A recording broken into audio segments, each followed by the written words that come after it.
నిస్సిగ్గుగా చెప్తున్నాడు నీ కుమారుడు మొన్న లోకేష్ బాబు.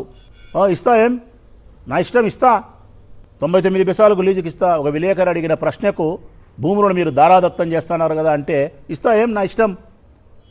ఏవి అహంకారం? రాష్ట్రంలో ఉండే ప్రజాస్వామ్య బాధలంతా కూడా నువ్వు ఇచ్చిన దానికంటే కూడా ఏమిస్తా అని నువ్వు మాట్లాడిన అహంకారపూరితమైన మాటకు తీవ్రమైనటువంటి అభ్యంతరాన్ని వ్యక్తపరుస్తున్నారు. మీ అబ్బ సొమ్మ ఇవ్వడానికి అంటున్నారు. ఏమింత అహంకారం నీకు, అధికారం చూసుకొని అంటున్నారు.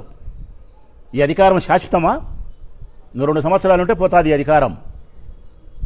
ఇవ్వడానికి ఎవరొప్ప సొమ్మిస్తావు? మీ నాయన సంపాదించిన హెరిటేజ్ కంపెనీని అయితే ఇస్తా, నా ఇష్టమను. మా ఆస్తి ఎట్లిస్తావయ్యా నువ్వు 99 పైసలకు? మళ్ళీ దానికి ఒక అబద్ధం. 500 ఫార్చ్యూన్లో ఉండే సంస్థలకు ఇస్తా అంటావు. అన్నీ మేము చూసినాం, గూగుల్లో పోయి సెర్చ్ చేసినాం.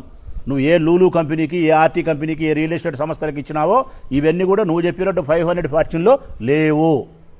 అంటే పరిశ్రమలను స్థాపించడానికి ఏ ప్రొసీజర్ అయితే ఉందో 500 ఫార్చ్యూన్ అంటే కనుక ఇదిగో ఈ పరిశ్రమలన్నీ కూడా శక్తివంతమైనటి పరిశ్రమలను స్థాపించడానికి కావలసినటువంటి ఆర్థిక మిగతా శక్తులు ఉన్నాయి, ఉపాధి ఉద్యోగ కల్పనను కల్పించడానికి కావాల్సిన శక్తి ఉందని చెప్పి ఒక లిస్ట్ అవుట్ చేస్తుంది కంపెనీలను, పరిశ్రమ సంస్థలను.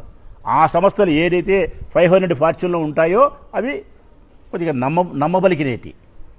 నువ్వు ఇచ్చిన లూలు, లాలు, బాలు ఇవన్నీ కూడా 500 ఫార్చ్యూన్లో లేవు.